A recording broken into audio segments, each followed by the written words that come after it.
پروردگار کے حضور دست بستہ دعا گو ہیں کہ ہمارے اس فرش اعضاء کو اپنی بارگاہ میں قبول فرمائے۔ پروردگار کے حضور دعا گو ہیں اس فرش اعضاء کے بچھانے میں، انتظامات کرنے میں، شرکت کرنے میں، کلام پڑھنے میں، جنہوں نے دامے درہم قدم سخن اپنا تعاون کیا، شرکت کی، ان تمام کی جملہ حاجات اپنی بارگاہ میں قبول و مقبول فرمائے۔ پروردگار کے حضور دعا گو ہیں تمام علماء، فقہا، عرفاء جو اس دنیا میں موجود ہیں، ان کو اسلام کی سربلندی کے لیے، اسلام کی نشر و اشاعت کے لیے، اسلام کی ترویج کے لیے کردار ادا کرنے کی توفیق عطا فرمائے۔ ان کی راہ میں جو مشکلات ہیں، جو پریشانیاں ہیں، انہیں برطرف فرمائے، اور جو اس دنیا سے رخصت ہو چکے ہیں انہیں جوار سید الشہداء میں جگہ فرمائے۔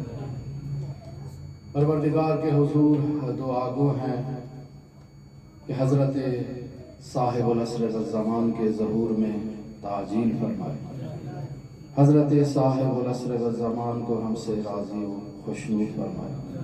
حضرت صاحب العصر والزمان کے ظہور میں تعجیل کے لیے حضرت کے مشن میں اور مقصد میں حضرت کے معاون اور ممد اور مددگار ہونے کے لیے خدا متعال ہمیں توفیقات میں اضافہ فرمائے کہ ہم اپنا کردار ادا کر سکیں، اور خدا ہمیں یہ سعادت نصیب کرے کہ ہم حضرت صاحب العصر والزمان کے لشکر میں ان کے معاون و مددگار شمار ہوں۔ استغفر اللہ ربی واتوب الیہ، اعوذ باللہ من الشیطان اللعین الرجیم، بسم اللہ الرحمن الرحیم، الحمد للہ رب العالمین، الصلاة والسلام علی اشرف الانبیاء والمرسلین وعلی آلہ الطیبین الطاہرین المعصومین الذین اذهب اللہ عنہم الرجس وطہرہم تطہیرا۔ اللہم صل علی محمد وآل رب اشرح لي صدري ويسر لي امري واحلل عقدة من لساني يفقهوا قولي، افوض امري الى الله ان الله بصير بالعباد۔ عن النبي صلى الله عليه وآله وسلم ان الحسين مصباح الهدى والسفينة النجاة۔ درود پڑھیں محمد والے محمد، اللہم صل علی محمد وآل محمد۔ مجلس کی قبولیت کے لیے، بانیان مجالس کی توفیقات میں اضافے کے لیے، حاضرین مجلس کی شرکت کی قبولیت کے لیے اور مزید سعادت کے حصول کے لیے بآواز بلند صلوات، اللہم صل علی محمد وعجل۔ بیان ہو رہا تھا رسول خدا صلی اللہ علیہ وآلہ وسلم نے شب معراج عرش کی جبین پر مشاہدہ کیا کہ مکتوب تھا ان الحسین مصباح الہدی و سفینۃ النجاۃ، حسین ہدایت کا چراغ اور نجات کی کشتی ہے۔ حسین ابن علی اپنے عزاداروں کو، اپنے عقیدت مندوں کو، اور جہاں کہیں بھی ہدایت کے متمنی طلبگار افراد ہیں ان کو ہدایت عطا کرتے ہیں، ان کو کشتی نجات پر سوار کرتے ہیں۔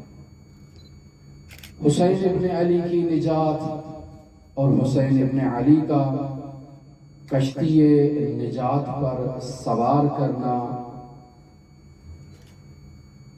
انسان کی فہم و فراست سے بالاتر ہے۔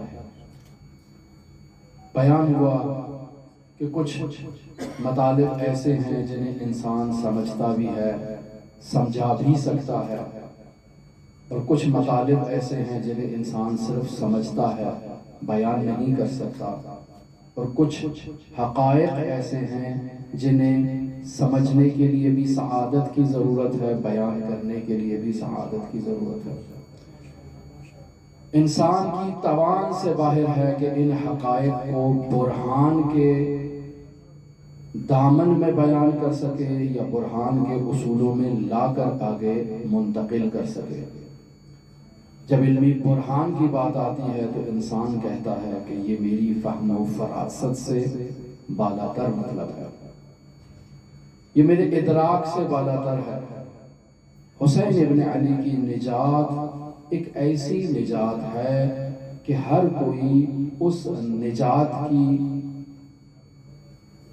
کیفیت کو درک نہیں کر سکتا، اس نجات کے حقائق کو درک نہیں کر سکتا کہ حسین ابن علی نے کیسے اس شخص کو نجات عطا کی کہ جو عزادار تھا اور الظاہر جن اصولوں کی اور جن قوانین کی یا جن قواعد و ضوابط کی ہم اس سے توقع رکھتے ہیں اس پر پورا نہیں اترتا تھا، لیکن حسین ابن علی کا عزادار تھا، حسین ابن علی نے اسے نجات عطا کی۔ بیان ہوا وہ احادیث کہ جو سید الشہداء کی عزا منانے والے عزاداروں سے متعلق بیان کی جاتی ہیں کہ جن کے بارے میں الظاہر یوں کہا جا سکتا ہے کہ ان روایات سے تخصیص اکثر لازم آتی ہے، لیکن پھر بھی فقہا ان روایات کو بیان کرتے ہیں فرش عزا کی اہمیت کی خاطر، اور یقین رکھتے ہیں کہ واقعاً حسین ابن علی کی نجات ایک ایسی نجات ہے کہ جو برہان کے اصولوں میں بیان نہیں کی جا سکتی۔ جہاں مغز متفکر فیلسوفان اسلام خاموش ہو جائیں، وہاں حسین ابن علی کی نجات اس سے بالاتر ہے۔ بیان ہوا اس فرش عزا کے عرفان کو سمجھنے کے لیے ضرورت اس امر کی ہے کہ ہم خود میں اس فرش عزا کے اصولوں کی لاگو کر کے خود میں اس سنخیت کو، اس مناسبت کو ایجاد کریں تاکہ ہم اس فرش عزا سے وہ نور حاصل کر سکیں کہ جس نور کو بیان کرنے کے لیے ائمہ معصومین علیہ السلام نے اس قدر فراوان احادیث بیان کی اور اس فرش عزا کی اہمیت کو اجاگر کیا۔ خود ان ہستیوں نے اس فرش عزا کو بچھایا، خود ان ہستیوں نے عزاداری کی، خود ان ہستیوں نے ذاکر اور خطیب بلوائے، اور خود ان ہستیوں نے فرش عزا کو بچھا کر اہتمام کر کے تعلیم دی کہ اس فرش عزا کی کس قدر اہمیت ہے، اور اس فرش عزا کے عرفان کو درک کرنا ہے۔ تو عرفان شیعی فقاہتی میں جو ہمارے شیعہ فقہا نے اس عرفان باری تعالی اور پروردگار کے عرفان حق سے متعلق کلمات ادا کیے ہیں، ان کلمات کو اگر اس فرش عزا پر تطبیق کیا جائے، تلاش کیا جائے، تو انسان کو معلوم ہو جائے گا کہ اس فرش عزا سے اس عرفان عزا کی بہت مطابقت پائی جاتی ہے اور بہت مشابہت پائی جاتی ہے، اور وہ مطالب یہاں بھی قابل تطبیق ہیں۔ بیان ہوا مرحوم امام خمینی رحمۃ اللہ علیہ نے 4 مراحل کو بیان کیا جو کیفیت سلوک سے متعلق تھے، اور اس کو اگر ہم یہاں عزاداری کے اس اجتماع میں ان کیفیتوں کو مشاہدہ کریں تو وہ کیفیتیں ہمیں یہاں بھی نظر آتی ہیں، عزاداروں کے وجود میں، عزاداروں کے طرز عمل میں، عزاداروں کے رفتار میں ان چیزوں کو بخوبی مشاہدہ کیا جا سکتا ہے. لیکن اگر اس سلوک اللہ اللہ کی طرف سفر کو دیکھا جائے تو وہاں علماء نے، عرفاء نے، فقہاء نے کچھ شرائط بیان کی ہیں کہ جو ایک عارف میں ہونا ضروری ہے.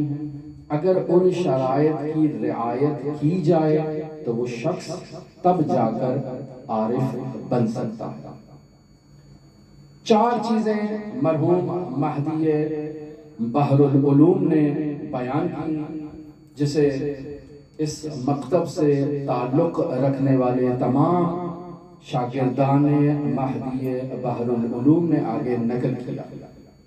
مرحوم امام خمینی، مرحوم مفسر عظیم الشان قرآن علامہ محمد حسین طباطبائی، اور اس کے علاوہ جتنی بھی شخصیات ہیں انہوں نے انہیں بیان کیا کہ ایک انسان جو اللہ کی طرف سفر کرنا چاہتا ہے اس میں 4 شرائط کا ہونا ضروری ہے. اگر یہ 4 شرائط اپنے درجات کے ساتھ ایک شخص میں پائی جائیں تو یہ شخص سلوک کے بلند ترین مقامات پر فائز ہو سکتا ہے. درود پڑھیں محمد و آل محمد. اللہ صلی علی محمد.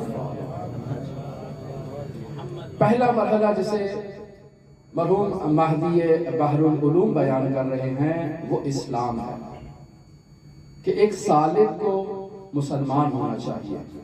اگر وہ اللہ کی طرف سفر کر رہا ہے تو اللہ کی طرف سفر کا لازمہ یہ ہے کہ اللہ کی اطاعت کرتے ہوئے وہ دین اسلام میں داخل ہو. ان الدین عند اللہ الاسلام، اللہ کے نزدیک جو دین ہے وہ دین اسلام ہے. اور یہ شخص اللہ کی طرف سفر کرنا چاہتا ہے تو اسے مسلمان ہونا چاہیے. اور اگر عزادار ہے، سید الشہداء کی عزاداری کرنا چاہتا ہے، سید الشہداء کے فرش عزا پر آنا چاہتا ہے تو اس کے لیے بھی شرط یہ ہے کہ اگر عرفان عزا کو درک کرنا ہے تو یہ مسلمان ہونا چاہیے. بیان ہوا کل کہ زبان سے اس نے اسلام کو تسلیم نہیں کیا، اسلام نہیں لے کر آیا، لیکن اپنے اعضاء و جوارح سے وہ اس بات کا اظہار کر رہا ہے کہ وہ حسین ابن علی کے مکتب سے تعلق رکھتا ہے. وہ حسین ابن علی کی آئیڈیالوجی کو ایکسپٹ کرتا ہے، حسین ابن علی کے نظریات سے موافق ہے، حسین ابن علی کو نجات کا راستہ سمجھتا ہے، حسین ابن علی کو حریت کا راستہ سمجھتا ہے. تبھی تو حسین ابن علی کی بارگاہ میں آیا ہے. ابتدا میں اس کا مرحلہ کمزور ہوگا، آہستہ آہستہ اس فرش عزا پر آنے سے اس میں وہ شدت ایمان آتی جائے گی. دوسرا مرحلہ جسے مرحوم مہدی بحر العلوم بیان کرتے ہیں وہ اسلام کے بعد ایمان کا مرحلہ ہے کہ انسان مومن ہونا چاہیے. اور یہ 2 چیزیں ایک ساتھ ہی قرآن مجید میں بیان کی گئی. تیسری چیز جسے مرحوم مہدی بحر العلوم بیان کر رہے ہیں وہ ہجرت ہے.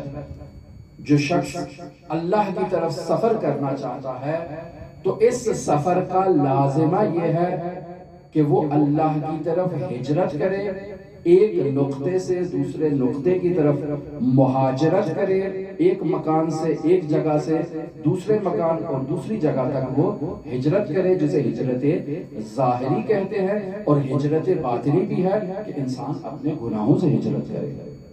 اور چوتھی چیز جسے مرحوم مہدی بحر العلوم بیان کر رہے ہیں وہ جہاد فی سبیل اللہ، کہ اللہ کی طرف سفر کا لازمہ یہ ہے کہ انسان جہاد کرے، جہاد اکبر ہو یا جہاد اصغر ہو. انسان ان دونوں جہادوں کا مجاہد ہوگا تو وہ سلوک میں بلند رتبہ حاصل کر سکتا ہے. سورہ توبہ آیت نمبر 20 خداوند متعال ارشاد فرماتا ہے الذین آمنوا وہاجروا وجاہدوا فی سبیل اللہ. وہ لوگ کہ جو ایمان لے کر آئے، یعنی ایمان بھی لے کر آئے ہیں، اور ایمان سے پہلے اسلام کا ہونا ضروری ہے، اسلام کے بغیر ایمان نہیں ہے. بس الذین آمنوا یعنی جو اسلام لے کر آئے، جو ایمان لے کر آئے، انہوں نے اللہ کی طرف سفر کے ان دونوں مراحل کو طے کیا جسے مہدی بحر العلوم بیان کر رہے ہیں۔ بس مہدی بحر العلوم نے اسی آیت سے ان سلوکی مراحل کو استخراج کیا ہے۔ الذین آمنوا اسلام لے کر آئے، ایمان لے کر آئے، وہاجر اور انہوں نے اللہ کی طرف ہجرت کی، وجاہدوا فی سبیل اللہ اور اللہ کی بارگاہ تک پہنچنے کے لیے انہوں نے جہاد اصغر بھی کیا اور جہاد اکبر بھی کیا۔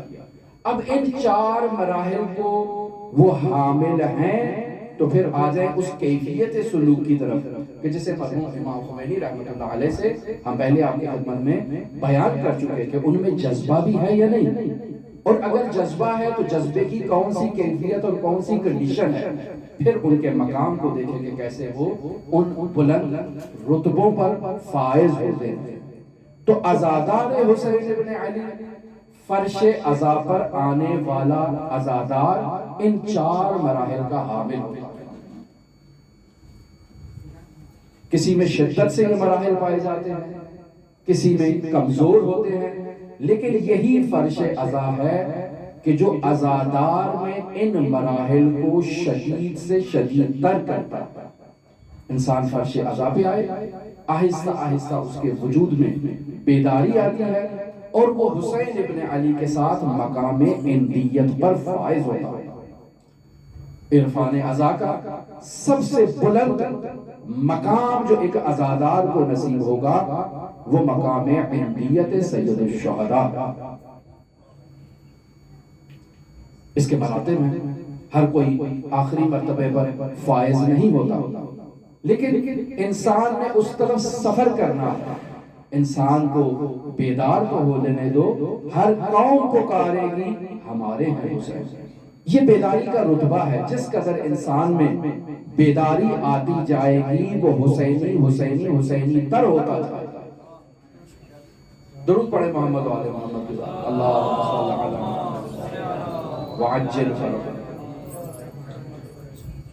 بس اسلام بھی لے آیا، ایمان بھی لے آیا، اب بات ہے ہجرت کی۔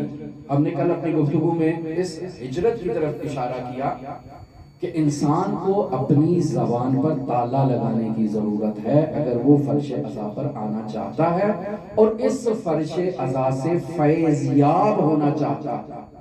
زبان میں سکوت اختیار کرے، خود کو سید الشہداء کی عزا سے متناسب کرے، جیسے جیسے اس میں سید الشہداء سے سنخیت بڑھتی جائے گی یہ حسینی تر ہوتا جائے گا، اور اس کے لیے ضروری ہے شرائط عزا پر عمل کرے جو کل بیان ہو چکا۔ ہجرت میں ہجرت ظاہری ہے، بیان ہوا ایک جگہ سے دوسری جگہ، ارشاد ہوتا ہے من یخرج من بیتہ مہاجرا الی اللہ ورسولہ، جو اپنے گھر سے نکلتا ہے اللہ کی طرف اور اس کے رسول کی طرف ہجرت کرتا ہے، یہ ہجرت ہجرت ظاہری ہے۔ اور ہجرت باطنی کہ انسان گناہوں سے ہجرت کرتا ہے، انسان ابنائے دنیا سے ہجرت کرتا ہے، دنیا داروں سے، دنیا پرستوں سے، دنیا کے دوستوں سے، دنیا سے محبت کرنے والوں سے انسان ہجرت کرتا ہے اللہ کی طرف، اور عزادار ہجرت کرتا ہے حسین بن علی۔ یہ ہے عرفان عزا۔ کیا ہے وہ ہجرت؟ المہاجر من حجر السیئات وترک ما حرم اللہ۔ مہاجر کون ہے؟ کہ جو گناہوں سے ہجرت کرتا ہے، جو اللہ نے اس کے اوپر حرام قرار دے دی ہے شے، یہ اس شے سے ہجرت کرتا ہے اللہ تبارک و تعالیٰ کی طرف۔ پس اگر عزادار ہے، اس نے اسلام قبول کیا، ایمان قبول کیا، یا زبان سے نہیں کیا، اپنے اعضاء و جوارح سے قبول کیا، لیکن گناہوں میں ابھی آلودہ ہے، اس کا مطلب یہ ہے کہ ابھی وہ ہجرت میں وہ بہت ہی کمزور مرتبے پر ہے۔ وہ جو زیرو کا بلب ہوتا ہے نہایتی کمزور مرحلے پر اب فائز ہے، اس میں شدت نہیں آئی ہے ابھی اس ہجرت کی۔ شدت کی کیا ضرورت ہے؟ انسان اپنی زبان کو اپنے کنٹرول میں لے، انسان ابنائے دنیا سے دوری اختیار کرے، انسان دنیا پرستوں سے، مفاد پرستوں سے دوری اختیار کرے، وہ افراد جو اس کو فرش عزا سے چوری کر کے، اسے اغوا کر کے شیطان کی طرف لے جانا چاہتے ہیں، ان افراد سے دوری کرے، اپنی زبان پر تالا لگائے۔ جب زبان پر تالا لگائے گا، اپنی زبان کو اپنے اختیار میں لے گا، تو خود بخود ایسے افراد جو ابنائے دنیا کا مصداق ہیں، جو شیطان پرستی کا مصداق ہے، اس سے دور ہو جائے گا۔ ایک انسان خاموش ہے، بولتا نہیں ہے، آپ کی محفل جو ہے وہ خوش گپیوں والی محفل ہے، کہے لگانے والی محفل ہے، تمسخر کرنے والی محفل ہے، جوک سنانے والی یا ایسی محفل ہے، تو ایک انسان خاموش ہے، وہ نہیں بولتا۔ جب آپ کوئی لطیفہ بھی سنائیں گے تو وہ نہیں ہنستا، تو یقینی بات ہے اس کی اور آپ کی ایک مناسبت نہیں ہوگی، ایک سنخیت نہیں پائی جا رہی ہے، ایک مناسبت نہیں پائی جا رہی ہے۔ ایک دن تو وہ آپ کو اپنی محفل میں تحمل کرے گا، دوسرے دن کہے گا کہ آپ کا راستہ جدا، ہمارا راستہ جدا۔ تو عزادار حسین ابن علی اپنی زبان پر کنٹرول کرے گا تو عزائے سید الشہداء کے قریب آتا جائے گا، اور ایک ایسا مرحلہ آئے گا کہ اس کے وجود میں وہ جذبے کی کیفیت ایجاد ہوگی جو ایک عزادار کے اندر ہونی چاہیے، اور وہ عزادار مجذوب قرار پائے گا۔ درود پڑھیں محمد والے اللہم صلی علی محمد وعلی محمد۔ مہاجر کی دو خصوصیات ہیں، جو اللہ کی طرف ہجرت کر رہا ہے، اس مہاجر کی دو خصوصیات ہیں۔ پہلی خصوصیت یہ ہے کہ یہ اللہ کی طرف ہجرت کر رہا ہے، تو ہجرت کرنا کوئی آسان بات نہیں ہے۔ اللہ کی طرف ہجرت کرے، حسین ابن علی کی طرف ہجرت کرے، ان میں تضاد نہیں پایا جاتا ہے۔ جو شخص مقام عندیت سید الشہداء پر فائز ہے، وہ خدا کے مقام عندیت پر بھی فائز ہے، لہذا متضاد نہیں ہے۔ ہم اس عرفان کو اس عرفان کے ساتھ ملا کر اس عرفان کو حاصل کرنا چاہتے ہیں، سمجھنا چاہتے ہیں کہ اس فرش عزا سے کیا چیز مناسبت رکھتی ہے، کیا چیز اس فرش عزا کے عزادار میں ہونی چاہیے تاکہ وہ حسین ابن علی کا عزادار بن جائے۔ تو پہلی چیز صبر۔ آپ مجلس عزا کی طرف جا رہے ہیں، مشکلات کا سامنا ہے، مسائل ہے، صبر و تحمل سے کام لیں۔ لوگ بات کرتے ہیں، صبر و تحمل سے کام لیں۔ آپ مجلس عزا منعقد کر رہے ہیں، آپ پر FIR کاٹ دی جاتی ہے، صبر و تحمل سے کام لیں۔ آپ کو اٹھا کر لے جاتے ہیں، گھر کے افراد کو اٹھا کر لے جاتے ہیں، صبر و تحمل سے کام لیں۔ اس ہجرت میں صبر کا ہونا بہت ضروری ہے، اور دوسری بنیادی چیز جس کا ہونا ضروری ہے وہ توکل ہے۔ اگر ایک عزادار میں جو حسین ابن علی کی جانب ہجرت کر رہا ہے، اس عزادار میں اگر توکل نہیں ہے تو یہ عزادار نہیں ہے۔ توکل کرے گا تو مجلس عزا کو اپنے گھر میں منعقد کرے گا۔ ہمارے پاس پیسے نہیں ہیں مجلس عزا کو منعقد کرنے کے لیے، فرش عزا کو بچھانے کے لیے سرمایہ موجود نہیں ہے۔ اللہ پر توکل کیا اور حسین ابن علی کا فرش عزا بچھایا، خود حسین ابن علی اس کی مدد کریں گے، اور ایسے راستوں سے اس تک وہ فرش عزا کا سامان پہنچائیں گے جس کا اس کو تصور بھی نہیں۔ بہت داستانیں، بہت واقعات، بہت چیزیں علماء، فقہا، شخصیات سے اس زمینے میں نقل کی جا سکتی ہیں۔ آپ یقیناً خود ان سے آگاہ ہیں، خود آپ لوگوں نے تحقیقات کی ہیں، خود آپ لوگوں کے مطالعے میں بہت ساری چیزیں ایسی گزری ہیں۔ بس خداوند متعال سورہ نحل میں آیت نمبر 42 میں اس مہاجر کی خصوصیت بیان کر رہا ہے کہ الذین صبروا وعلی ربہم یتوکلون، کہ یہ مہاجر، اس کی خصوصیت یہ ہے کہ یہ صبر بھی کرتا ہے اور اللہ تبارک و تعالیٰ پر یہ مہاجر توکل بھی کرتا ہے، تب جا کر یہ اللہ کی طرف ہجرت کرنے میں کامیاب ہوگا، اور حسین ابن علی کے فرش عزا پر آ کر صبر و تحمل کا مظاہرہ کرے گا، توکل کا مظاہرہ کرے گا، تب اس میں جذبات کی کیفیتیں ایجاد ہوں گی، تب یہ حسین ابن علی کے مقام عندیت پر فائز ہوگا۔ بس یہ دو چیزیں بہت اہمیت رکھتی ہیں۔ عزادار ہمیشہ صبر کا مظاہرہ کرتا ہے، ہمیشہ بردباری کا مظاہرہ کرتا ہے، اور اللہ کی طرف سفر کرنے والا مسافر مہاجر بھی ہمیشہ صبر و تحمل کا مظاہرہ کرتا ہے. لہذا صبر کسے کہیں گے؟ الصبر حبس النفس. صبر کسے کہتے ہیں؟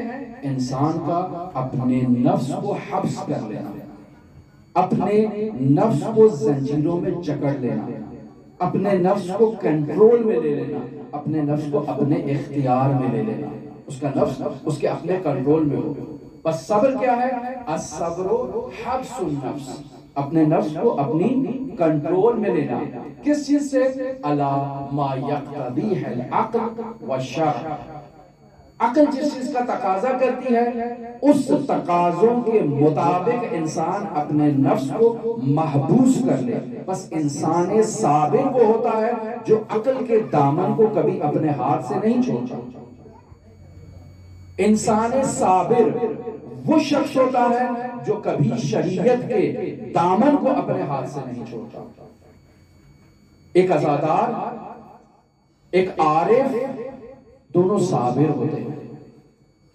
اور اگر عقل اور شریعت کو پامال کر رہے ہیں تو اس کا مطلب ہے ابھی وہ ابتدائی سٹیج پر ہے، یا ابتدائی سٹیج سے بھی ابتدا اور آغاز کی کیفیت میں ہے. وہ اس راستے میں آئے ہیں، ابھی سلوک کرنا چاہتے ہیں حسین ابن علی کی طرف، سلوک اللہ کرنا چاہتے ہیں حسین ابن علی کے ذریعے، لیکن ابھی ان میں وہ شرائط ایجاد نہیں ہوئی ہیں.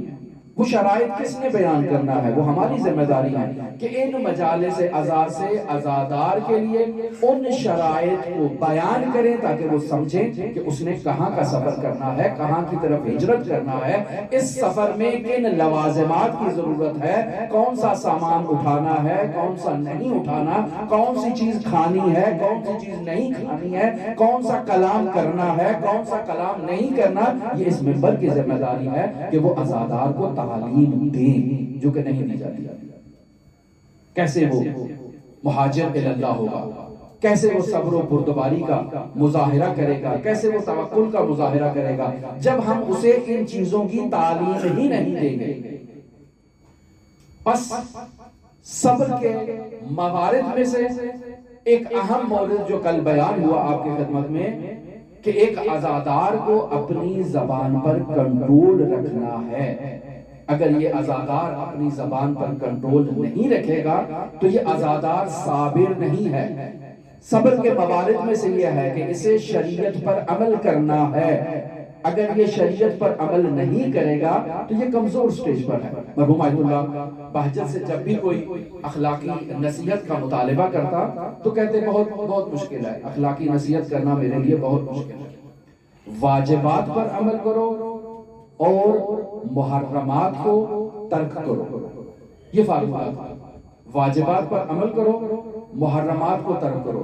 اگر سلوک اللہ میں بلند ترین رتبہ حاصل کرنا ہے تو راز یہی ہے کہ سلوک اللہ کی طرف چلنے والا عارف کبھی واجب کو ترک نہیں کرتا، کبھی حرام کو انجام نہیں دیتا. یہ اس طرف کی شرط ہے. اور اگر فرش عزا پر آئے ہیں تو فرش عزا میں وہ عارف کہ جس نے عرفان عزا کو درک کرنا ہے اور سلوک الحسین کرنا ہے، مقام عندیت پر پہنچنا ہے، واجبات پر عمل کرے گا، محرمات کو ترک کرے گا. یہ پہلی سٹیج ہے. پھر دوسری سٹیج اگر پوچھی جائے مرحوم آیت اللہ بہجت سے تو وہ یقیناً بیان کریں گے کہ مستحبات پر عمل کرو اور مکروہات کو ترک کرو. یہ آگے کا مرحلہ ہے. لیکن مرحوم آیت اللہ اس پہلی سٹیج سے آگے نہیں آتے تھے کیونکہ معلوم تھا کہ اکثریت اتفاق جو ہے وہ اسی پہلی سٹیج میں گرفتار تھا. ایک شخص بہت زیادہ نماز تہجد پڑھتا ہے، بہت زیادہ وہ واجبات پر عمل کرتا ہے، لیکن یہ گناہ بھی اس کی زندگی میں کوئی ایسا ہے جسے وہ اہمیت نہیں دیتا. کیا ہے یہ خالہ کی بیٹی ہے، اسے دیکھ لینے میں کیا حرج ہے؟ نہیں.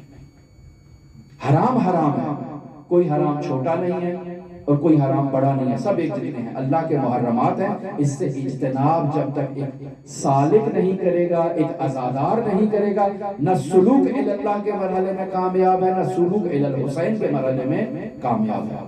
یہ بہت ضروری ہے. درود پڑھیں محمد والے محمد. اللہم صلی علی محمد و آل محمد۔ جب انسان اپنی زبان پر تالا لگا لیتا ہے، اپنی زبان کو اپنے اختیار میں لے لیتا ہے، جب انسان حبس النفس کر لیتا ہے، شریعت پر عمل کرتا ہے، عقلی اصولوں کو لحاظ رکھتا ہے، تو ایسا انسان کبھی اپنی زبان سے ایسے جملے کو جاری نہیں کرے گا جس جملے کے جاری کرنے پر اس کا مولا اس سے راضی ہے۔ شرائط سلوک، شرائط سلوک مجلس عزا، عزادار کبھی کوئی زبان سے ایسا کلمہ جاری نہیں کرے گا کہ جس کلمے کے جاری ہونے سے حسین ابن علی ناراض ہو جائے، حسین ابن علی رنجیدہ ہو جائے۔ جب عزادار اپنی زبان پر کنٹرول کر لیتا ہے تو اب اس میں وہ رتبہ اور وہ درجہ آ جاتا ہے کہ معصوم کو بھی اس پہ اعتماد ہو جاتا ہے کہ یہ وہ شخص ہے کہ اگر اس کے پاس ہماری کوئی امانت موجود ہے تو یہ اس امانت میں خیانت نہیں کرے گا، یہ اہل بیت کا محرم راز ہے، محرم اسرار ہے۔ لہذا اس مجلس عزا میں اس کے اوپر اگر کوئی ایسی کیفیت طاری ہو جسے جذبے کی کیفیت بیان کیا گیا اور اس کیفیت میں اگر اس نے کسی چیز کو مشاہدہ کیا جو اسرار اہل بیت سے تعلق رکھتے ہیں، تو چونکہ اس کی زبان پر پہلے سے تالا موجود ہے، اس نے حبس النفس کر لیا ہے، یہ اس کا نااہل کے سامنے اظہار نہیں کرے گا۔ کبھی کسی نااہل کو نہیں بتائے گا کہ آج میں مجلس عزا میں گیا تو ایسی کیفیت طاری ہوئی، آج میں مجلس عزا میں گیا تو میں نے اپنے کنار پر بیٹھی ہوئی کسی نورانی ہستی کو مشاہدہ کیا۔ یہ اسرار ہے کہ جو مجلس عزا میں ایک ایسے خالص سچے عزادار کے اوپر آیا ہوتے ہیں اور اس کی ذمہ داری ہے کہ ان اسرار کو خود تک محفوظ رکھے اور حبس النفس کا مظاہرہ کرے۔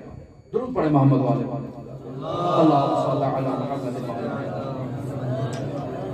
حضرت امام علی بن موسیٰ رضا علیہ آلاف و تحیت و ثنا سے ایک روایت ہے، تحف العقول صفحہ نمبر 442 پر ابن شعبہ حرانی نقل کرتے ہیں، فرماتے ہیں لا یکون المؤمن مؤمنا، مؤمن اس وقت تک مؤمن ہو ہی نہیں سکتا حتی تکون فیہ ثلاث خصال، جب تک اس مومن میں یہ تین خصوصیات نہیں ہوتی ہیں اسے ہم مومن شمار نہیں کر سکتے۔ تین خصوصیات کا حامل ہونا ضروری ہے۔ کون سی؟ سنت من رب، اس میں اپنے پروردگار کی سنت کا ہونا ضروری ہے۔ سنت من نبی، اس میں اس کے نبی کی سنت کا ہونا بھی ضروری ہے۔ اور سنت من ولی، اس میں ولی کی سنت کا ہونا بھی ضروری ہے۔ اور اگر یہ سنتیں اس میں موجود نہیں ہیں تو یہ شخص مومن نہیں ہے، ایمان کے ابھی کمزور ترین مراحل پر موجود ہے۔ اب فَأَمَّا السُّنَّةُ مِن رَبِّ، رب کی سنت کیا ہے؟ فَكِتْمَانُ السِّرِّ، یہ شخص رازدار ہے، اسے اللہ کے اسرار کا علم ہے، یہ ان اسرار کو اپنے پاس محفوظ رکھتا ہے، ان اسرار کو نااہل کے سامنے بیان نہیں کرتا۔ بس ایک عزادار ہے، حبس النفس کر چکا ہے، زبان پر کنٹرول ہے، اس کے پاس اسرار الہی ہیں، ان اسرار الہی کی حفاظت کرنا اس کی ذمہ داری ہے۔ اسرار الہی کی حفاظت کیسے کرے گا؟ جب اس کا اپنی زبان پر اختیار ہوگا۔ اگر زبان پر اختیار نہیں ہے تو کہیں بھی مزاح میں بات کرتے ہوئے انسان اسرار الہی کو فاش کر سکتا ہے۔ ایسے شخص کو خدا اپنا محرم راز ہرگز نہیں بنائے گا۔ کیوں؟ چونکہ یہ شخص مومن نہیں ہے۔ اور پھر سنت من نبی ہے، وہ کیا چیز ہے؟ فرماتے ہیں فمدارۃ الناس، لوگوں کے ساتھ رعایت کرنا، لوگوں کے ساتھ مدارا کرنا۔ یہ بد اخلاق شخص ہے، ٹھیک ہے، اس سے مدارا کرتا ہوں۔ یہ دنیادار شخص ہے، مدارا کرتا ہوں۔ یہ گناہگار شخص ہے، اس سے مدارا کرتا ہوں۔ کیا کروں؟ انسان اپنے گھر میں بھی تو مدارا کرتا ہے، گھر کے تمام افراد ایک مزاج کے نہیں ہوتے ہیں، ایک سوچ کے حامل نہیں ہوتے ہیں، ایک نظریے کے حامل نہیں ہوتے ہیں۔ وہاں بھی اگر انسان مدارا نہیں کرے گا، خیال نہیں رکھے گا نقاط مشترک کو، جو سب میں مشترک نقطے ہیں، ان کو جب تک نہیں دے گا، نکات افتراق کو اگر اہمیت دے گا تو گھر میں ہمیشہ لڑائی جھگڑا ہی ہوگا. عورت کچھ کہہ رہی ہے، شوہر کچھ کہہ رہا ہے، بچے کچھ کہہ رہے ہیں، ہمیشہ گھر میں جنگ ہے، ہمیشہ گھر میں دعویٰ ہے، ہمیشہ گھر میں جھگڑا ہے. کیوں؟ کیونکہ نکات مشترک کو نہیں لیا، نکات مختلف کو لیا. ہر اپنی بات کو جو ہے وہ کرسی پر بٹھانا چاہتا ہے، تو نتیجہ کیا نکلے گا؟ نتیجہ یہی نکلے گا کہ یہ گھر جہنم بن جائے گا. بس مدارت الناس، انسان اپنے گھر سے آغاز کرتا ہے، پھر معاشرے کے ایک ایک فرد سے مدارہ کرنا سیکھتا ہے. یہ سنت نبی ہے. اور تیسری چیز سنت من ولی ہے. ولی کے ساتھ سنت کیا ہے؟ فالصبر فی البأساء والضراء. انسان جو ہے وہ پریشانیوں میں صبر کرتا ہے، مشکلات میں تحمل کرتا ہے. اب انسان میں اگر سنت پروردگار پائی جاتی ہے اور انسان اسرار الہی کی حفاظت کرنا چاہتا ہے، تو اسی طرح سے اسرار نبی کی بھی حفاظت کرے گا، اسرار ولی کی بھی حفاظت کرے گا. لہٰذا ہم دیکھتے ہیں کہ ہمارے ائمہ معصومین علیہ السلام ہر کسی کے سامنے اپنے دل کی بات بیان نہیں کرتے، ہر کسی کو اپنا محرم راز قرار نہیں دیتے ہیں. کیوں؟ چونکہ یہ شخص مومن ہی نہیں ہے. سنت من رب اس کے پاس نہیں ہے، سنت من رسول اس کے پاس نہیں ہے، ولی کی سنت نہیں ہے. مشکلات آ جائیں تو یہ سارے راز اگل دے گا. اس کے وجود میں ہمارے جتنے اسرار ہیں ان اسرار کو اٹھا کر دشمن کے سپرد کر دے گا. لہٰذا اس سے سنبھل کے رہنا ہے. آپ اپنی زندگی میں بھی ایسا ہی کرتے ہیں. وہ افراد کہ جن سے آپ کو تھوڑا خوف ہوتا ہے، آپ ان کو اپنے راز نہیں دیتے ہیں. ائمہ معصومین علیہ السلام کی بھی یہی روش ہے، یہی اسلوب ہے. بس اس عرفان ازا کو درک کرنے کے لیے یہ جاننا ضروری ہے کہ انسان محرم راز ہے یا نہیں. اس فرش ازا پر آیا ہے، آیا حسین ابن علی کے اسرار کی حفاظت کر سکتا ہے؟ آیا حسین ابن علی کے رازوں کو اپنے سینے میں دفن کر سکتا ہے؟ اگر معاشرے میں اس کے اوپر کوئی مشکلات آ جائیں تو یہ ان مشکلات میں اپنے رازوں کو اگل تو نہیں دے گا. کبھی صرف میں نے مجلس تو نہیں کرائی، یہ ہمسایہ بھی تو کروا رہا تھا. یہ راز تھا.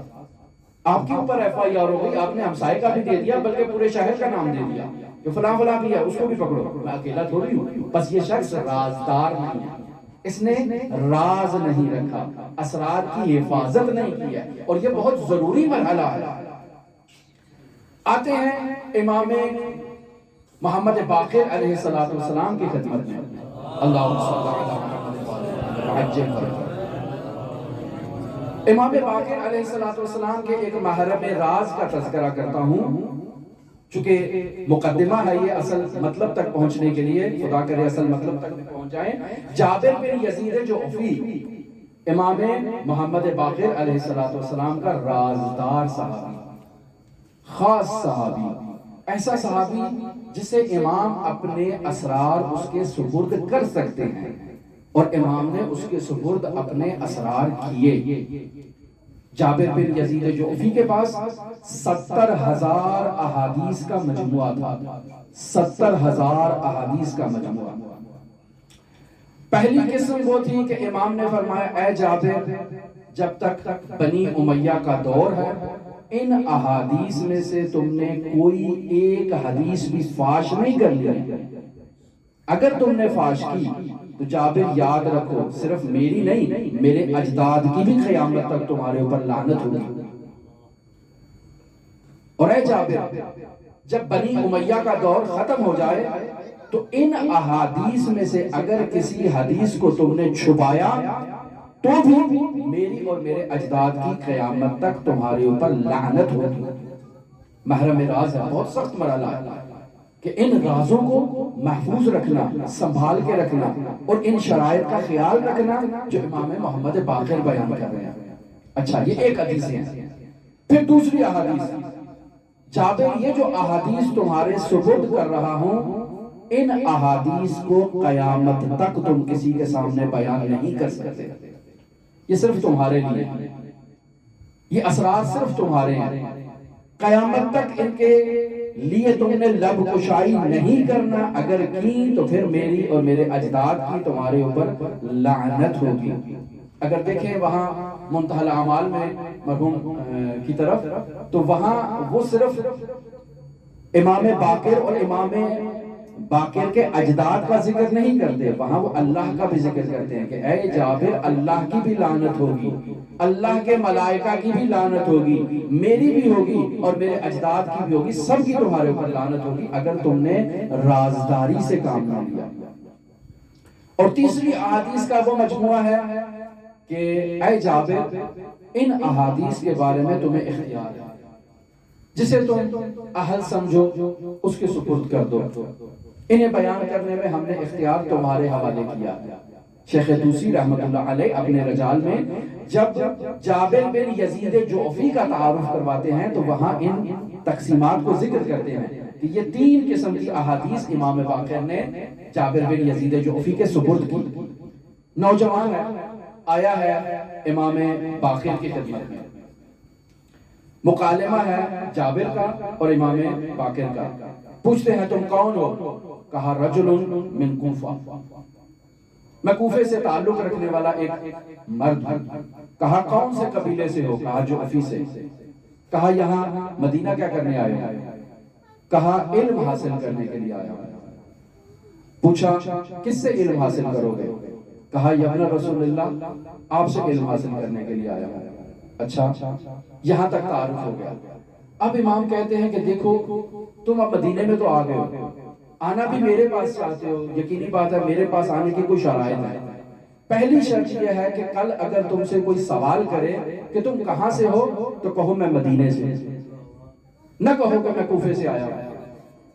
اب جابر تعجب، کیا مجھے جھوٹ بولنے کی اجازت ہے کہ میں مدینے سے ہوں جبکہ میں کوفے سے ہوں، مدینے کا تو نہیں ہوں؟ تو امام فرماتے ہیں کہ دیکھو جس شہر میں تم زندگی بسر کرو تم اسی شہر سے شمار ہوگے، جب تک تم اس شہر کو ترک نہیں کر دیتے۔ تو تم کوفے سے آئے ہو، مدینے میں زندگی بسر کرتے ہو، تم مدینے سے تعلق رکھتے ہو، تم مدینے کا کہہ سکتے ہو خود کو۔ جب مدینہ چھوڑ کے چلے جاؤ تو پھر کہہ دینا کہ میں مدینے سے نہیں ہوں، میں کوفے سے ہوں، لیکن جب تک تم اس مدینے میں ہو تم اپنے آپ کو یہ ظاہر کرو کہ میں مدینے سے ہوں، تاکہ یہ لوگ تمہیں جو میرے پاس آتے ہوئے دیکھتے ہیں یہ تمہیں مزاحم نہ ہو، تمہیں تکلیف نہ پہنچائیں، تمہیں گزند نہ پہنچائیں، تم کہو میں مدینے سے ہوں۔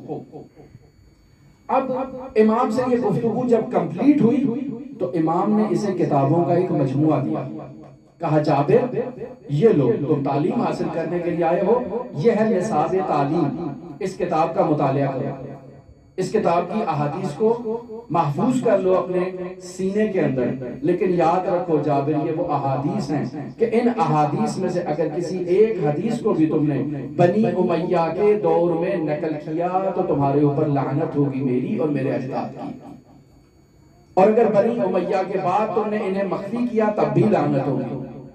اچھا، یہ ایک کتاب الگ سے دی۔ پھر جابر کہتے ہیں مجھے ایک اور کتاب دی، کہا کہ یہ بھی لو، اس کا بھی مطالعہ کرو، یہ وہ احادیث ہیں کہ قیامت تک انہیں بیان کرنے کی تمہیں اجازت نہیں ہے۔ اور پھر تیسری احادیث جس میں جابر کو اختیار ہے، مرحوم شیخ طوسی نے بھی اس تمام ماجرا کو اور واقعہ کو تحریر کیا ہے، مرحوم مجلسی نے بھی ذکر کیا ہے، اور باقی شخصیات نے بھی اس واقعے کو اور اس ماجرا کو جابر بن یزید جعفی سے اسی طرح سے نقل کیا۔ درود پڑھے محمد اللہم صلی علی محمد۔ خوب، اب یہاں مقصود تھا جابر بن یزید جعفی سے ایک روایت کو نقل کرنا کہ جو راز کی روایت ہے، چونکہ جابر سے اگر مطلب نقل ہو رہا ہے یہ محرم راز ہے امام باقر کا، یقیناً جو بات نقل کر رہا ہے امام کی اجازت سے نقل کر رہا ہے اور کوئی بہترین مطلب ہے جسے ہم تک پہنچانا چاہتا ہے۔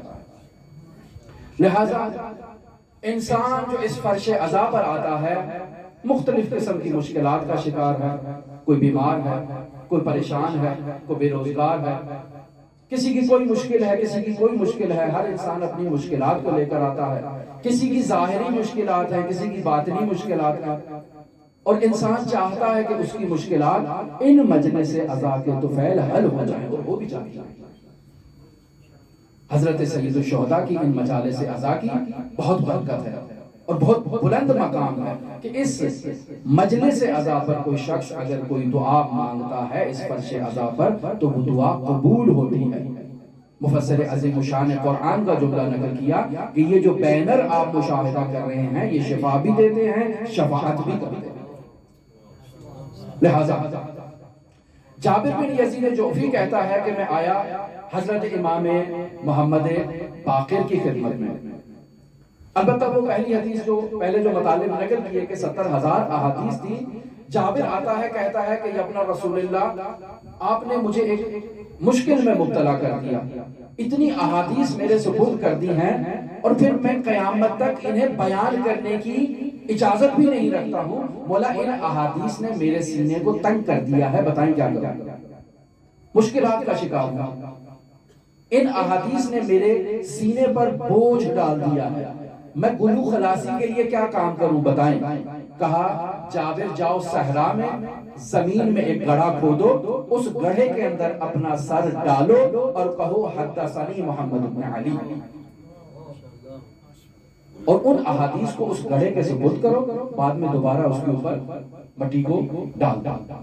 یہ امام محمد باقر نے جابر بن یزید جوفی کو بتایا علاج کہ اگر آپ کے پاس کوئی راز موجود ہے اور آپ کا سینہ اس راز کو تحمل کرنے کی صلاحیت نہیں رکھتا تو کیا کریں؟ جائیں باہر کسی صحرا میں کسی بیابان میں زمین کے سپرد کر دیں۔ حضرت سید الاوصیاء کے متعلق ملتا تھا کہ وہ کنویں کے سپرد کیا کرتے تھے، جابر تم جاؤ اور زمین کے سپرد کرو۔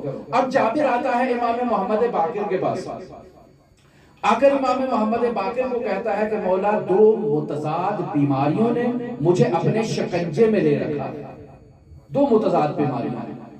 مثلا اگر کمر درد کا علاج کرتا ہوں تو پیٹ میں درد شروع ہو جاتا ہے، پیٹ درد کا علاج کروں تو کمر میں درد شروع ہو جاتا ہے، تو مولا دو متضاد بیماریوں میں گرفتار ہوں، پریشان ہوں، کیا کریں؟ تو مولا کہتے ہیں اے جابر ہم نے تمہیں تعلیم نہیں دیا تربت سید الشہداء سے فیضیاب ہو اور تم تربت سید الشہداء سے جو ہے وہ استشفا لو۔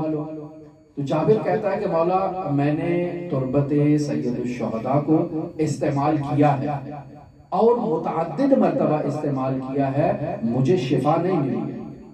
اچھا جابر ایسا جملہ، اور وہ بھی امام باقر کے سامنے، کہتا ہے میرا یہ جملہ کہنا تھا، امام کے چہرے کا رنگ تبدیل ہوا، غضبناک کیفیت امام کے چہرہ انور سے مشاہدہ ہوئی، تو میں نے کہا کہ میں اللہ کی پناہ حاصل کرتا ہوں امام کے اس غضب سے۔ تو کہتا ہے کہ میرا یہ جملہ سننا تھا کہ امام اسی غضبناک کیفیت میں اٹھے اور ساتھ والے کمرے میں تشریف لے گئے۔ پھر کچھ عرصے کے بعد تشریف لائے، امام کے ہاتھ میں کوئی چیز تھی، امام نے کہا کہ یہ لو جابر اسے کھا لو، میں نے وہ چیز کھا لی، جیسے ہی وہ چیز میرے حلق سے اتری میرے تمام امراض سے مجھے نجات مل گئی۔ اچھا مولا یہ کیا تھا، آپ نے مجھے کیا دے دیا؟ اس کے کھانے سے ہر قسم کا مرض، بالخصوص وہ متضاد امراض جن سے میرا وجود آشفتہ اور پریشان تھا، ان سے مجھے نجات مل گئی۔ یہ کیا چیز تھی؟ امام نے فرمایا یہ وہی تربت سید الشہداء ہے جسے تم نے بار بار استعمال کیا ہے اور تمہیں شفا نہیں ملی۔ اچھا تو مولا اس میں ایسا کیا راز تھا کہ میں نے تربت سید الشہداء کو استعمال کیا اور مجھے شفا نہیں ملی، آپ نے لا کے دے دی تو اس سے مجھے شفا مل گئی؟ تو مجھے مولا یہ راز بتائیں، میں آپ کے سامنے یہ نہیں کہنا چاہتا تھا، جھوٹ نہیں بولنا چاہتا تھا کہ مجھے شفا نہیں ملی ہے، میں آپ سے فیضیاب ہونا چاہتا تھا، تو مولا مجھے بتائیں کیا راز ہے اس تربت سید الشہداء میں کہ میں بھی اس تربت کو استعمال کروں، جب چاہے کسی مرض کے لیے مجھے شفا مل جائے۔ تو یہاں امام محمد باقر اسے اس کا راز بتا رہے ہیں، کہہ رہے ہیں دیکھو کچھ آداب ہیں، اگر آداب کی رعایت نہیں کرو گے نا تو اگر تمہارے ہاتھ میں قیمتی ترین چیز بھی دے دی جائے تو تم اسے مٹی ہی سمجھو گے اور وہ تمہارے لیے مٹی ہی ہوگی۔ جیسے یہ فرش عزا ایک بہت قیمتی مجلس عزا ہے، ایک بہت ہی قیمتی محل ہے، کہ یہاں انسان آتا ہے تو اس فرش سے اسے عرش پر لے جانا ابا عبداللہ کی ذمہ داری ہے. لیکن انسان آتا ہے جیسے آیا تھا ویسے ہی چلا گیا ہے. بھئی ہم یہاں سے آئے تھے عرشی ہونے، یہاں سے آئے تھے ہم عزادار ہونے، لیکن عرشی نہیں بنے ہیں. بولا اس کے پیچھے راز کیا ہے؟ تو یقینی بات ہے مولا سے پوچھیں گے تو کہیں گے آداب کی رعایت کی تھی، کہیں گے نہیں. وضو سے آئے تھے؟ نہیں. خوش گپیاں کرتے تھے؟ ہاں بہت کرتے تھے. ٹھٹھے لگاتے تھے؟ تو پھر کیسے تمہیں یہ فرش عذاب وہ مقام نصیب کرے کہ جس کی تم متمنی تھے؟ تو اے جابر تم تربت سید الشہداء کو استعمال کرنا چاہتے ہو تو اس کے بھی آداب ہیں. کیا آداب ہے مولا؟ کہا کہ جب بھی تم تربت سید الشہداء کو استعمال کرنا چاہو تو پہلے غسل کرو. غسل کرو. تربت سید الشہداء کو بغیر غسل کے تھامنا یہ بے ادبی ہے. غسل کرو جابر. اچھا پھر کیا کرو؟ اپنے لباس میں پاکیزہ ترین لباس کا انتخاب کرو جو ظاہری اعتبار سے بھی پاکیزہ ہو، باطنی اعتبار سے بھی پاکیزہ ہو اور غصبی نہ ہو. غصب مال سے اور دوسروں کے چھینے چھپتے مال سے تیار شدہ نہ ہو. پاکیزہ مال کا انتخاب کرو، غسل کرو، غسل کے بعد اس پاکیزہ لباس کو پہنو. اچھا پھر کیا کرو مولا؟ اب جاؤ سعد کوفی سے خود کو معطر کرو، خوشبو لگاؤ. اچھا تیسرا ادب. اب کہا جاؤ حضرت سید الشہداء کی ذریعہ اطہر کے پاس اور سرحانے میں سر اقدس کے پاس 4 رکعت نماز کو ادا کرو. ایسے سید الشہداء کے پاس اس کی تربت کے پاس ڈائریکٹ نہیں چلے جانا. اچھا مولا نماز کو کیسے ادا کرنا ہے؟ کہا پہلی جو 2 رکعت نماز ہے اس میں الحمد کے بعد 11 مرتبہ سورہ کافرون کی تلاوت کرو. دوسری رکعت میں الحمد کے بعد 11 مرتبہ سورہ قدر کی تلاوت کرو. اور پھر جب قنوت کے لیے ہاتھوں کو بلند کرو تو خداوند متعال سے یہ دعا کرو: لا الہ الا اللہ حقا حقا، لا الہ الا اللہ عبودیتا و رقا، لا الہ الا اللہ وحدہ وحدہ انجز وعدا ونصر عبدا وحزم الاحزاب وحدہ، سبحان اللہ مالک السماوات وما فیہن وما بینہن، سبحان اللہ ذی العرش العظیم والحمد للہ رب العالمین. یقینی بات ہے یاد نہیں ہوگی، بہار سے لی جا سکتی ہے یہ دعا. نماز کو پڑھو پھر قنوت میں اس دعا کو مانگو. یہ پہلی نماز کمپلیٹ ہو گئی. اب دوسری 2 رکعت نماز کو پڑھو. اس کی کیفیت یہ ہے کہ الحمد کی تلاوت کرو، 11 مرتبہ سورہ اخلاص کی تلاوت کرو. دوسری رکعت میں الحمد کی تلاوت کرو اور 11 مرتبہ سورہ نصر کی تلاوت کرو. اور پھر قنوت میں وہی دعا جو پہلے بیان ہوئی، لا الہ الا اللہ حقا حقا، اس دعا کو مانگو. اب جب نماز تمہاری 4 رکعت کمپلیٹ ہو گئی تو اب جابر سجدے میں چلے جاؤ. 1000 مرتبہ اس سعادت کے حصول کے لیے شکرن شکرن شکرن اللہ کا شکر ادا کرو. اب جب شکر بھی ادا کر لیا تو پھر امام فرماتے ہیں اب اٹھو اور اپنے ہاتھ کی مٹھی میں تربت حضرت سید الشہداء کو اخذ کرو. اب کیا کرو مولا؟ کہا اس تربت کو پکڑنے کے بعد یہ کلمات کہو: یا مولایا یا ابن رسول اللہ انی آخذ من تربتک باذنک. اے مولا میں آپ کی تربت کو آپ کی اجازت سے اٹھا رہا ہوں، غصب نہیں کر رہا ہوں. اللہم فجعل شفاء من کل داء. اے میرے پروردگار اس تربت کو ہر بیماری کے لیے میرے لیے شفا قرار دے.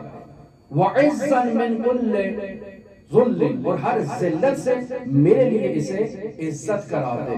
وامنا من کل خوف، ہم معاشرے میں زندگی بسر کر رہے ہیں، انواع اقسام کے خوف کا شکار ہیں، مولا اس تربت کو میرے لیے خوف سے امان قرار دے. پھر وغنا من کل فقر، ہر قسم کے فقر مادی و معنوی سے غنی ہونے کے لیے مولا اس تربت میں میرے لیے وہ شفا رکھا ہے. میرے لیے لی ولجمیع المؤمنین والمؤمنات. مولا اس تربت کو جو میں نے اٹھایا ہے صرف اپنے ذاتی فائدے کے لیے نہیں اٹھایا ہے، لی میرے لیے، وَلِجَمِيعِ الْمُؤْمِنِينَ وَالْمُؤْمِنَاتِ، تمام مؤمنین اور مؤمنات بھی اس سے فیضیاب ہو سکتے ہیں۔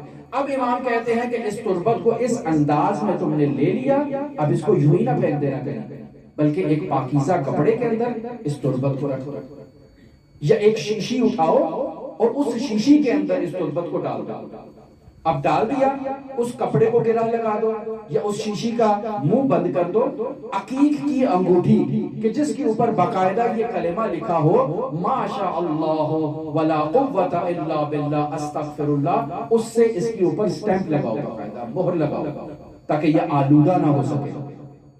اب جب بھی تم خلوص کے ساتھ اس تربت کے اندر ہاتھ ڈالو گے اور باہر نکالو گے تو خلوص کی وجہ سے ہمیشہ تمہارے ہاتھ میں 7 مسقال کے برابر تربت سید الشہداء آئے گی۔ اے جابر، اب اس تربت کو ہر مرض کے لیے تم استعمال کرو، تمہیں شفا ملے گی۔ تو اے جابر، ایسے نہیں ہے تربت حضرت سید الشہداء جہاں سے بھی تمہیں ملی بغیر آداب کے، بغیر اس کی شرائط کا لحاظ رکھے ہوئے تم تربت سید الشہداء سے فیضیاب ہو جاؤ، نہیں، شرائط کا خیال رکھنا ہے۔ یہ حدیث بھی متعدد کتابوں میں نقل ہے، بہار جلد نمبر 93 میں یہ موجود ہے، مؤسسہ دار الاحیاء، اس سے میں نے ظاہر نہیں ہے، وہ دوسری کتاب میں نہیں ہے۔ تو پس حضرت سید الشہداء علیہ آلاف التحیت و ثنا کا عزادار جو اس مجلس عزا میں آتا ہے عرفان عزا کو درک کرنے کے لیے، تو دیکھیں آپ، تربت سید الشہداء ہے، حضرت سید الشہداء سے منسوب ہے، ہر بیماری سے نجات ہے، ہر قسم کے فقر سے نجات ہے، ہر قسم کی وحشت سے نجات ہے۔ اگر انسان وحشت زدہ ہے تربت سید الشہداء کو اخذ کر لے، خوف میں مبتلا ہے تربت سید الشہداء کو اخذ کر لے، ہر قسم کی لا علاج بیماری میں مبتلا ہے تربت سید الشہداء سے فیضیاب ہو۔ اور مرحوم آیت اللہ بہجت سے پہلے نقل کر چکے کہ تربت حضرت سید الشہداء میں آب زمزم کو ملا کر مریض کو شفا کی نیت سے پلایا جائے، اس کو شفا ملے۔ تو عزیزان محترم، تربت حضرت سید الشہداء ایک بہت ہی بلند رتبہ رکھتی ہے، اور فرش عزا میں سید الشہداء کے عزادار آتے ہیں حسین بن علی کے مصائب پر گریہ وزاری کرنے۔ سید الشہداء کے اصحاب و آوان و انصار و خاندان کے جگر گوشوں پر گریہ کرنے کے لیے آتے ہیں، رونے کے لیے آتے ہیں۔ فَإِنَّ الْبُقَاءَ عَلَيْهِ يَحُطُّ ظُنُوبَ الْعِظَامِ، سید الشہداء پر گریہ کرنے سے انسان پاکیزہ ہو جاتا ہے، اس کے تمام کبیرہ گناہ انسان کے جھٹ جاتے ہیں، انسان پاکیزہ ہو جاتا ہے، انسان فرشتہ ہو جاتا ہے۔ اگر انسان آداب عزا کی رعایت کرے تو اس کی آنکھیں وضو بھی کرتی ہیں، انسان گریہ بھی کرتا ہے، اور جب انسان کی آنکھ سے ایک آنسو جاری ہوتا ہے تو اللہ اس آنسو کے بدلے 70,000 فرشتوں کو خلق کرتا ہے تاکہ اس عزادار کے لیے گریہ کریں، اس عزادار کے لیے استغفار کریں۔ تو ایسے شہزادوں کا آج ذکر کرنا مقصود ہے۔ حضرت سید الشہداء جب مدینے سے نکلے ہیں تو بعض نقل کے مطابق ایک مخدرہ کو مدینے میں چھوڑ کر آئے، اور شہزادوں میں 2 شہزادے ایسے ہیں جنہیں سید الشہداء اپنے ساتھ نہیں لے گئے۔ کون سے 2 شہزادے؟ آون و محمد، حضرت زینب سلام اللہ علیہا کے جگر گوشے، حضرت زینب سلام اللہ علیہا کے آنکھوں کی ٹھنڈک آون و محمد، ان 2 شہزادوں کو نہیں لے گئے۔ سید الشہداء مدینے سے مکہ گئے، اور مکہ سے جب کوفے کی طرف سفر کا آغاز کیا تو اب کچھ ہی مرحلے سفر کا آغاز کیا تو مولا غازی عباس سے کہتے ہیں کہ عباس یہاں رک جاؤ، میرے لیے خیمہ لگاؤ۔ بولا صرف آپ کے لیے خیمہ لگایا جائے یا سب کاروان کے لیے خیمہ لگایا جائے؟ کہا نہیں، صرف میرے لیے خیمہ لگایا جائے۔ کوئی مہمان آ رہا ہے جس کا سید الشہداء کو انتظار ہے. کچھ وقت گزرا تو جناب عبداللہ اپنے 2 شہزادوں کو لے کر آیا. سلام عقیدت پیش کیا. بعض نقل کے مطابق وہی سوال کہ جو محمد ابن حنفیہ نے کیا تھا وہی سوال کیا کہ ابن رسول اللہ آپ نہ جائیں، اس سفر کا نتیجہ درست نہیں ہے، آپ کو شہید کر دیا جائے گا.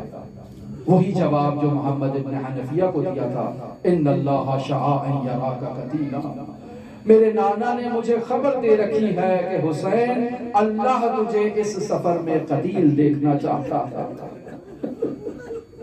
بولا مخدرات کو نہ لے جائیں، ان اللہ شاء ان یراہن سبایا، اللہ انہیں اسیر دیکھنا چاہتا ہے.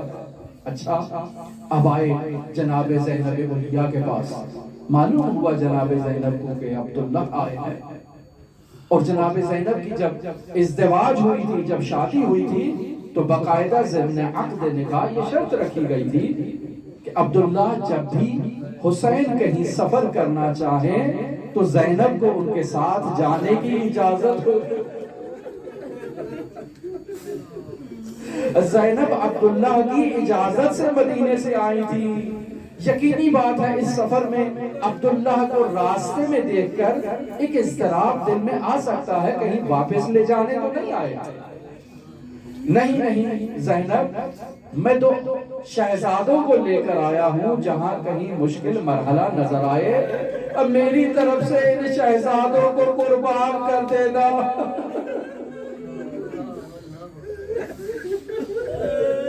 اجرکم اللہ، اجرکم اللہ. 2 شہزادے پہنچے ہیں سید الشہداء کے پاس، اور زینب عالیہ ان 2 شہزادوں سے اپنے بھائی کے شہزادوں کو زیادہ پیار کرتی تھی. حسین ابن علی کے بچوں سے زیادہ پیار تھا. علی اکبر کی پیاس کا زیادہ خیال تھا، علی اصغر کی پیاس کا زیادہ خیال تھا. یہ 2 شہزادے جناب زینب سلام اللہ علیہا کے ساتھ اور اس کاروان کے ساتھ راستے میں اضافہ ہوئے، اور جب کربلا کے میدان میں پہنچے اور جب کربلا کا وہ واقعہ شروع ہوا تو مرحوم آیت اللہ جعفر ششتری لکھتے ہیں کہ جو کربلا میں شریک نہ ہو سکے انہوں نے اپنے نمائندے بھیجے تھے. حسن کی نمائندگی موجود تھی، زینب علیہ کی بھی نمائندگی موجود تھی. اب جب نمائندگیاں موجود ہیں تو ہر کسی کی خواہش ہے کہ حسین کے شہزادوں سے پہلے ہماری قربانی حسین پر ہو جائے. قاسم ابن حسن آگے بڑھتے ہیں کہ مجھے پہلے قربان ہونا ہے. زینب علیہ اپنے بچوں کو کہتی ہے اونو محمد آپ نے پہلے قربان ہونا ہے. لیکن حسین ابن علی کے پاس جاتے ہیں، اجازت نہیں ملتی. اب کیا کیا جائے؟ امام حسین ابن علی اجازت نہیں دے رہے، اور جناب زینب علیہ ہیں کہ ان شہزادوں کو نصیحت کر رہی ہیں، ان شہزادوں کو بتا رہی ہیں کہ دیکھو اونو محمد تم کوئی معمولی فرد نہیں ہو، تم علی مرتضیٰ کی نسل سے ہو، تم جعفر طیار کی نسل سے ہو. کل جب میدان میں جاؤ تو علی کی شجاعت اور جعفر کی شجاعت کا اظہار تم نے کرنا ہے، تم کوئی معمولی خون سے تعلق رکھنے والے شہزادے نہیں ہو. لہذا بلایا حضرت ابو الفضل العباس کو کہ ان 2 شہزادوں کو تیار کیا جائے اور انہیں میدان میں بھیجا جائے. کہا مولا سے اجازت مل گئی، کہا حسین سے اجازت پہلے لے چکی ہوں. اچھا دونوں شہزادوں کو تیار کیا گیا. ایک شہزادے کو امام حسین نے تیار کیا، دوسرے شہزادے کو حضرت عباس نے تیار کیا، اور حضرت عباس کے تربیت یافتہ شہزادے ہیں.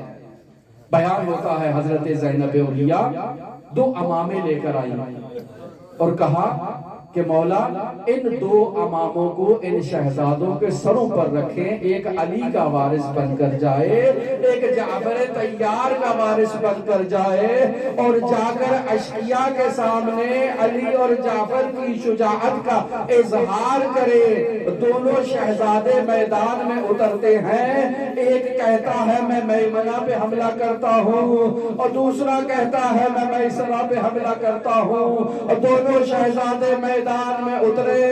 ہدف عمر سعد تھا کہ دونوں وسط سے سائیڈوں سے جاتے ہیں اور عمر سعد کے خیمے پر ہجوم کرتے ہیں. ہاشمی جوان کی شجاعت کو جیسے ہی دیکھا لشکر اشقیاء میں لرزہ طاری ہوا. عمر سعد نے پوچھا یہ کیا ہو گیا؟ کہا علی کے اور جعفر کی نسل سے تعلق رکھنے والے اور دو شہزادوں کا حملہ ہے. ان کی شجاعت کا مقابلہ کرنے کی توان نہیں. ہیلے تلاش کیے جائے, بہانے تلاش کیے جائے.